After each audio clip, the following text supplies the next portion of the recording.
PM Narendra Modi के कुछ करीबी नेताओं में से एक।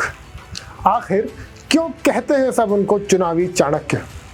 आखिर उन्होंने एक आम आदमी से देश के होम मिनिस्टर बनने का सफर कैसे तय किया? कैसे हर बार उन्होंने हारे हुए चुनावों को भी जीत में तब्दील कर दिया? नमस्कार, मैं हूं शाश्वत सिंह दर्पण और आप देख रहे हैं सुखनदान स्टोरीज। देश में चुनाव का माहौल है और पढ़े लिखे इलेक्शन एनालिस्ट की माने तो इस बार देश की दोनों बड़ी पार्टियों में कांटे की टक्कर है। सवाल ये पैदा होता है कि क्या इस बार भारतीय राजनीति के चाणक्य कहे जाने वाले अमित शाह इस कांटे की टक्कर को अपनी जीत में बदल पाएंगे?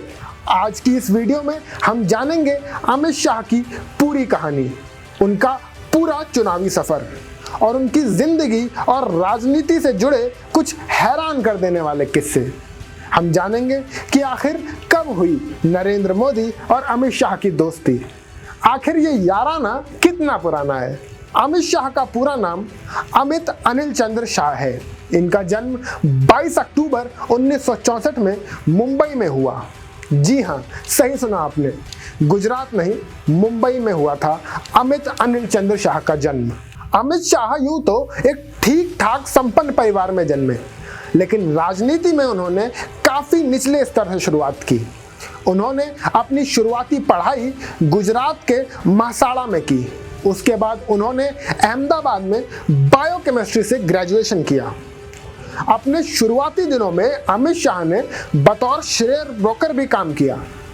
कुछ वक्त उन्होंने मनसा में रहकर पिताजी का पाइप का बिजनेस भी संभाला, लेकिन आखिरकार उन्होंने राह पकड़ी तो राजनीति की। मात्र 14 साल की उम्र में अमित शाह आरएसएस से जुड़ गए थे। 16 साल की उम्र में जब वो कॉलेज में थे तो उन्होंने एबीवीपी ज्वाइन कर लिया और उसके काफी सक्रिय लीडर के तौर पर उभरे और मात्र 18 साल की उम्र में एबीवीपी के पदाधिकारी भी बन गए। जब अमित शाह ने गुजरात एबीवीपी की युवा मोर्चा की कमान संभाली तो उनके काम ने सबको हैरान कर दिया। नरेंद्र मोदी उस वक्त आरएसएस के महामंत्री थे। एबीवीपी से जुड़ने के बाद अमित शाह 1986 में बीजेपी के सदस्य बने। तब उन्हें बीजेपी युवा मोर्चा में भेजा गया था। साधारण कार्यकर्ता से वार्ड सचिव, तालुका सचिव, उपाध्यक्ष और महासचिव तक का सफर अमित शाह ने इतनी तेजी से तय किया कि इस चीज ने सबको हैरान कर दिया था। 1989 के आसपास की बात है। उस वक्त आडवाणी गुजरात के बहुत बड़े नेता माने जाते थे।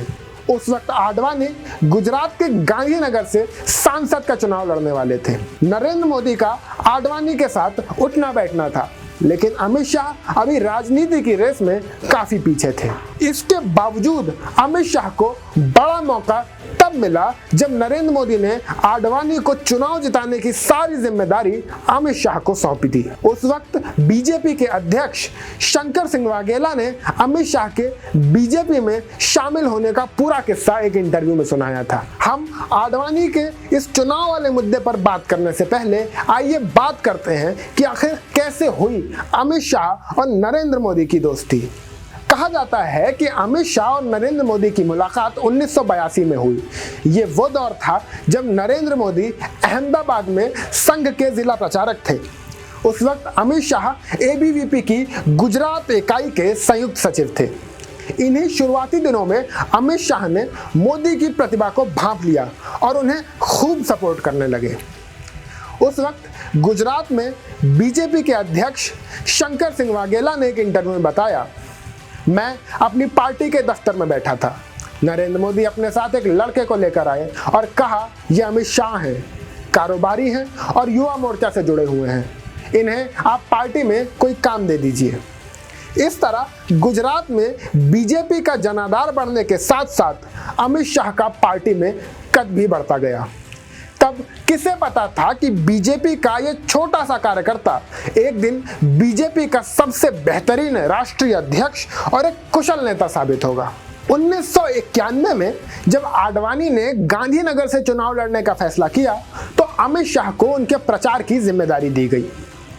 कुछ इस तरह से अमित शाह ने आडवाणी के सारथी बनने का काम किया और उनके काफी करीब भी आ गए। चुनावी नतीजे आए तो आडवाणी भारी वोटों से जीते। अमित शाह ने चुनावी कैंपेनिंग की कमान संभालने से पहले ही नरेंद्र मोदी के आगे ये स्टेटमेंट दिया था कि अगर आडवाणी चुनाव कैंपेन में नहीं भी आते हैं तो भी जीत उन्हीं की होगी। नरेंद्र मोदी को उनकी ये हिम्मत और हौसला काफी पसंद आया था। इसी तरह करीब 11 साल तक सामान्य बीजेपी कार्यकर्ता रहने के बाद अमित शाह को 1997 में बीजेपी से पहली बार टिकट मिला। 1997 में उन्होंने पहली बार सरखेज विधानसभा से चुनाव लड़ा और 24,000 वोटों से जीते। उसके बाद अमित शाह लगातार जीतते रहे। 1998 में जब गुजरात के मुख्यमंत्री केशुभाई पटेल बने तो नरेंद्र मोदी को संगठन के काम से बाहर दिल्ली जाना पड़ा। माना जाता है कि केशुभाई से मतभेद की वजह से मोदी को गुजरात से हटाया गया। उन दिनों सियासी हलकों में ऐसी चर्चा आम थी कि नरेंद्र मोदी का गुजरात की राजनीति से पैकअप हो गया है। ये वो दौर था जब गुजरात के ज्यादातर नेताओं ने नरेंद्र मोदी से दूरी बना ली थी, लेकिन उस दौरान भी अमित शाह ने नरेंद्र मोदी का साथ दिया। हालांकि इस चीज का खमियाजा भी उन्हें भुगतना पड़ा। कहते हैं कि पार्टी में उनका कद घटा दिया गया, लेकिन इसके बावजूद अमित शाह ने नरेंद्र मोदी से दूरी नहीं बनाई। कुछ सालों तक मोदी गुजरात से बाहर रहे, लेकिन उन्होंने इस समय का बखूबी इस्तेमाल किया और राष्ट्रीय संगठन को अपनी दक्षता और हुनरमंदी का एहसास कराया। अमित शाह की जिंदगी में एक ऐसा वक्त आया जब उन्हें सियासी साजिश के तहत सलाखों के पीछे डाल दिया गया। कानूनी लड़ाई के बाद उन्हें शर्त के साथ बेल मिल गई कि उन्हें गुजरात के बाहर रहना होगा। इत्तेफाक कहिए या नियति कि एक बार नरेंद्र मोदी को गुजरात छोड़ना पड़ा था और एक बार अमित शाह को भी। मोदी ने तो दमदार वापसी की थी, मगर अमित शाह की राजनीतिक करियर खत्म होने की भविष्यवाणी हो चुकी थी। ये वो दौर था जब अमित शाह अंदर से टूट गए थे, लेकिन उस वक्त नरेंद्र मोदी ने एक दोस्त होने का फर्ज निभाया। कहा जाता है कि नरेंद्र मोदी के कहने पर अमित शाह ने दिल्ली में रहने का फैसला किया और इस वक्त का इस्तेमाल उन्होंने केंद्रीय नेतृत्व का भरोसा जीतने में किया। ये वो वक्त था जब अमित शाह ने देश भर में धर्म यात्राएं की। जब अमित शाह का वनवास खत्म हुआ तो मोदी की तरह उन्होंने भी धमाकेदार वापसी की। अमित शाह महज 36 साल की उम्र में अहमदाबाद जिला सहकारी बैंक के सबसे यंग प्रेसिडेंट बने। जब उन्होंने अहमदाबाद जिला सहकारी बैंक की कमान संभाली तो बैंक करीब 20 करोड़ के घाटे में था। चुनौती बड़ी थी, लेकिन अमित शाह ने बैंक के काया पलट का प्रपोजल रखा। उनके प्रपोजल का खूब मजाक भी उड़ाया गया, लेकिन अपनी स्ट्रेटजी और तेज दिमाग से महज साल भर के अंदर अमित शाह ने उस बैंक के बही खाते को नुकसान से मुनाफे में लाकर खड़ा कर दिया। अमित शाह की सूझबूझ से कर्ज में डूबा बैंक उनके कार्यकाल में गुजरात का नंबर 1 बैंक बना। सियासी शतरंज में अपनी चाल से विरोधियों को चित करने वाले अमित शाह शतरंज के भी बहुत अच्छे खिलाड़ी हैं। जब भी उन्हें खाली वक्त मिलता तो वो शतरंज खेलना पसंद करते थे। इन तमाम सियासी उठापटक के बीच राजनीति में इतने साल तक अपनी पकड़ बनाए रख पाना बड़ी बात है। लेकिन देखने वाली बात यह होगी कि क्या इस बार भी चुनाव में बीजेपी के चाणक्य अपने चंद्रगुप्त को गद्दी पे बिठा पाएंगे? आप अपनी राय हमें कमेंट करके जरूर बताएं।